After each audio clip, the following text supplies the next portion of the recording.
Welcome back to our daily blog. আজি গৰম বন্ধৰ মূৰত আজি আগষ্ট 1 তাৰিখে আকৌ নতুন ক্লাছ আৰম্ভ হৈছে। বহুত দিনৰ মূৰত স্কুল আহিলোঁ। স্কুলখন গৰমত এইবিলাক বনচন মাটি বৰণীয়া হৈ গ'ল চব, এনেকুৱা উত্তপ্ত গৰম মানে। তো এতিয়া আমি চাইন টাইন কৰি ক্লাছত আমাৰ লগ পাই আছোঁ।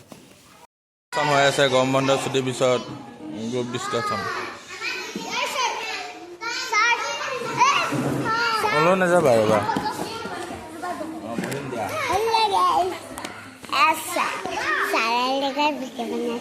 আৰু বাৰ্বিক চাব মেমুতে পঢ়াইছে দেই।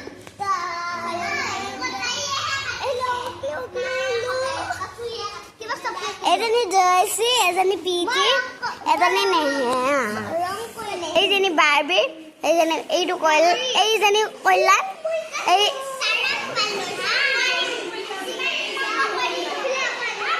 এজনী এজনী মম্মী, এজনী হৰপ্ৰিয়া, এজনী আহি আছা। এতিয়া আমি পঢ়ো বুলি কোৱা। এতিয়া আমি পঢ়োৱা আৰু দিয়ক। আমি এতিয়া পঢ়ো দেই। আমি খেল খেলি আছো চবে দেই। আপোনালোকে খেলিব জানে যদি ক'ব দেই গাইছ। এতিয়া পঢ়ো আমি এতিয়া পঢ়ো দেই গাইছ। বাবা কম সংখ্যক ল'ৰা ছোৱালী দেখা গৈছে আজি আমাৰ বিদ্যালয়ত।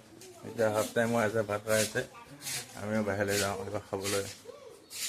হৈ গ'ল 12:15 আমি যাব ওলাইছোঁ এতিয়া। আজিলৈ গৈ থাকোঁ, গুড নাইট।